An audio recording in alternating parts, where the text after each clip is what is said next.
Deus é justo? A revelação dos 1000 anos. Apocalipse 20 inicia falando de um período de 1000 anos que se segue à segunda vinda de Cristo. Os eventos que acontecem nesse período de 1000 anos são os atos finais do conflito entre Cristo e Satanás, que se iniciou desde que o pecado entrou no universo. Esse drama começou no céu quando Lúcifer ficou com ciúmes de Cristo, começou uma guerra juntamente com os anjos caídos, foi expulso e veio ao nosso mundo. O drama continuou na Terra, no Jardim do Éden, e então por todos os séculos até chegar ao seu clímax, quando o diabo impeliu seres humanos a crucificarem a Cristo. Se você desejar, você pode revisar essa história na lição 3. O drama alcançará o seu momento final ao término do período de 1000 anos, no qual nosso mundo de pecado será purificado e devolvido ao controle de Jesus. Apocalipse 20 nos mostra que o período de 1000 anos é compreendido entre duas ressurreições. Quem Deus ressuscitará na primeira ressurreição que ocorrerá no começo dos 1000 anos? Felizes e santos os que participam da primeira ressurreição. A segunda morte não tem poder sobre eles. Serão sacerdotes de Deus e de Cristo e reinarão com ele durante 1000 anos. Apocalipse 20, 6. Os felizes e santos são aqueles que aceitaram a Jesus como seu Salvador e ressuscitarão na primeira ressurreição. Se os justos reinarão com Cristo durante 1000 anos, eles devem ser ressuscitados antes que os 1000 anos se iniciem. Quem será ressuscitado na segunda ressurreição ao final do período de 1000 anos? O restante dos mortos não voltou a viver até se completarem os 1000 anos. Apocalipse 20, 5. O restante dos mortos só pode se referir aos ímpios mortos, pois os justos, felizes e santos serão ressuscitados no começo dos 1000 anos. Logo, o período de 1000 anos é limitado por duas ressurreições, a ressurreição dos justos no começo e a ressurreição dos ímpios ao final. Ressuscitados na volta de Jesus. A primeira ressurreição, que será a dos justos, ocorre na segunda vinda de Cristo. Pois o próprio Senhor descerá dos céus, e os mortos em Cristo ressuscitarão primeiro. Depois nós, os que tivermos vivos, seremos arrebatados com eles nas nuvens, para o encontro com o Senhor nos ares. E assim estaremos com o Senhor para sempre. 1 aos Tessalonicenses 4, 16 e 17. Quando Jesus retornar à terra, ele ressuscitará os mortos em Cristo e os levará juntamente com os justos que estiverem vivos para o céu. Por permanecerem apegados ao pecado, os ímpios não poderão viver na presença de Deus e por isso serão destruídos na volta de Jesus. Você pode conferir em Lucas 17, versos 26 a 30. Satanás será acorrentado na terra por 1000 anos. Quando os 1000 anos começarem, os justos já terão ido para o céu e os ímpios estarão mortos. O que acontecerá com esse mundo durante os 1000 anos? Vi descer dos céus um anjo que trazia na mão a chave do abismo e uma grande corrente. Ele prendeu o dragão, a antiga serpente, que é o diabo Satanás, e o acorrentou por 1000 anos. Lançou-o no abismo, fechou-o e pôs um selo sobre ele, para assim impedi-lo de enganar as nações, até que terminasse os 1000 anos. Apocalipse 20, 1 a 3. Na volta de Jesus, Satanás será preso e permanecerá acorrentado durante 1000 anos. Onde Satanás será preso? No abismo. Uma palavra grega que significa muito fundo ou sem fundo. Em Gênesis 1, verso 2, a versão grega do Velho Testamento usa a palavra abismo para descrever a terra em seu estado não desenvolvido antes de começarem os dias da criação. Por isso, nossa terra é o abismo no qual Deus aprisionará Satanás. As Escrituras descrevem que Satanás estará preso por uma grande corrente. Será essa uma corrente literal? Não. Será simbólica, uma corrente de circunstâncias. Satanás gostaria muito de continuar enganando as pessoas durante os 1000 anos, mas ele não encontrará nenhuma pessoa justa para tentar, pois todas elas estarão no céu.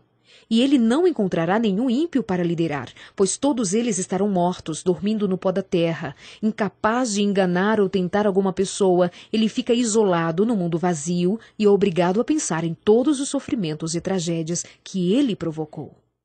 Os justos julgam os ímpios. O período de 1000 anos também é um tempo de julgamento. Mas lembre-se que o julgamento consiste em 4 estágios principais. Primeiro, o julgamento pré-advento dos justos, que precede a segunda vinda de Cristo. Segundo, a recompensa dos justos na segunda vinda. Terceiro, o julgamento dos ímpios durante os 1000 anos. Quarto, a recompensa de Satanás e dos ímpios maus no fim do período. Vimos que os justos ressuscitados e os justos que ficaram vivos serão levados juntos para o céu na segunda vinda de Cristo. Eles ficarão no céu durante 1000 anos. O que eles estarão fazendo? Vocês não sabem que os santos hão de julgar o mundo? Vocês não sabem que haveremos de julgar os anjos? 1 Coríntios 6, 2 e 3. Vi tronos em que se assentaram aqueles a quem havia sido dada autoridade para julgar. Eles ressuscitaram e reinaram com Cristo durante 1000 anos. Apocalipse 20, 4. Durante os 1000 anos, os justos revisarão os casos dos seres humanos ímpios e dos anjos caídos, incluindo seu líder, Satanás. Quão apropriado será para os mártires, os vitoriosos e os que sofreram pelo Evangelho examinar e entender o julgamento dos ímpios feito por Deus. Deus graciosamente dará aos seres humanos a chance de avaliarem sua forma de lidar dos ímpios. Poderíamos ter muitas perguntas, tais como: por que minha tia não está aqui? Ela parecia ser uma ótima pessoa. Quando analisarmos os registros e julgarmos os mortos, de acordo com o que tinha feito, segundo o que estava registrado nos livros, veremos por nós mesmos que em todas as maneiras de lidar com os seres humanos, Deus tem sido justo e apropriado com todos. Veremos quantas chances foram oferecidas pelo Espírito Santo a cada pessoa, para que eles se voltassem para Deus, e com isso a justiça de cada sentença se tornará clara para todos. Satanás é solto quando terminarem os 1000 anos.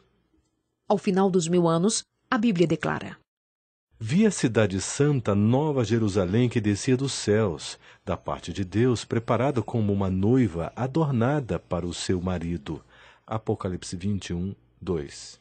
Essa maravilhosa cidade terá sido nosso lar por 1000 anos.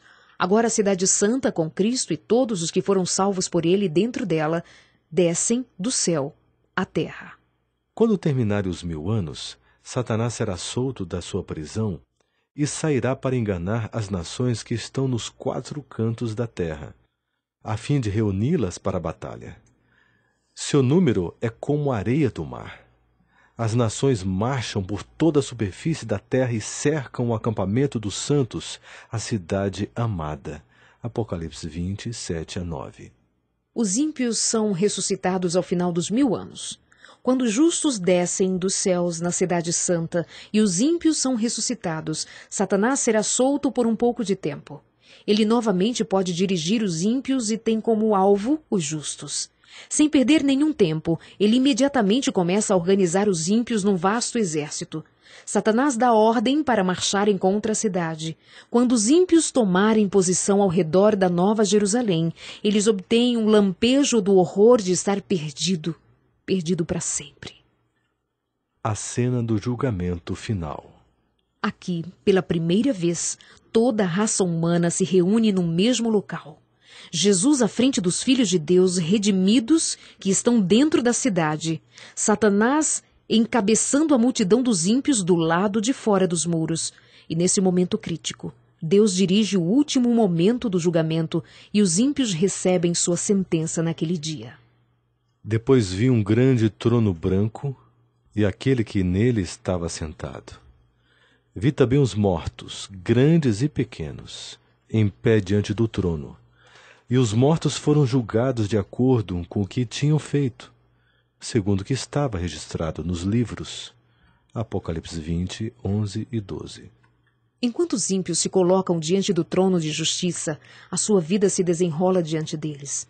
Dos registros contidos no céu, Jesus, o justo juiz, formalmente apresenta toda a história da maneira usada por ele para lidar com homens, mulheres e anjos caídos.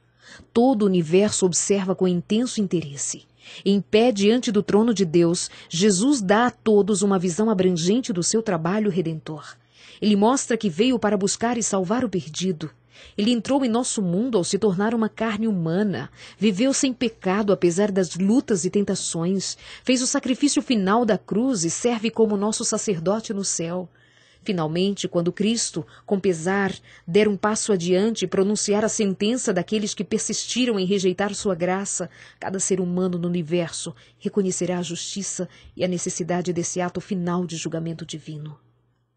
Pois todos compareceremos diante do tribunal de Deus. Porque está escrito: por mim mesmo jurei, diz o Senhor, diante de mim todo joelho se dobrará e toda língua confessará que eu sou Deus. Romanos 14, 10 e 11.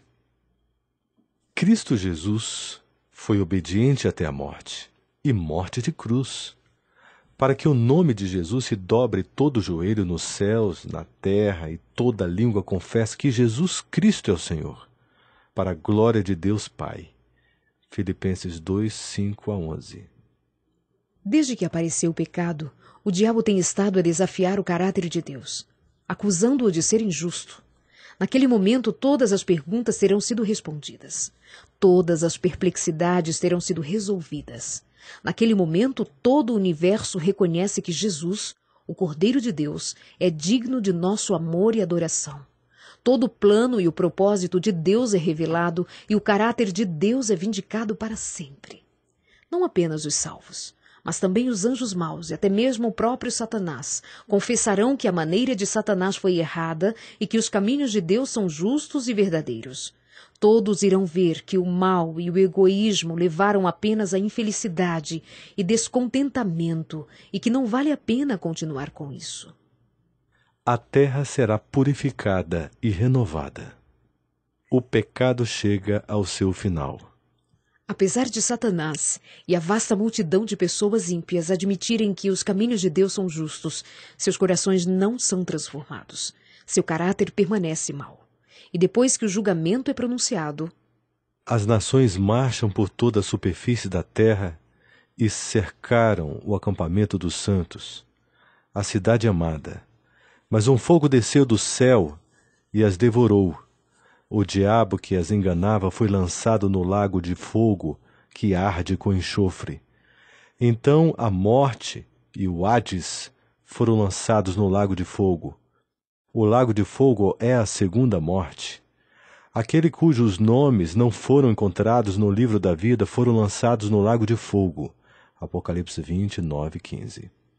Nesse julgamento final, o fogo do Deus eterno destruirá o pecado e aqueles que obstinadamente se apegaram a ele.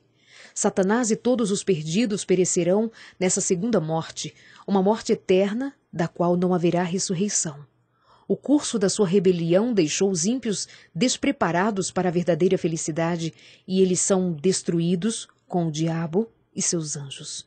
O fogo celestial purifica completamente a terra das maldições do pecado.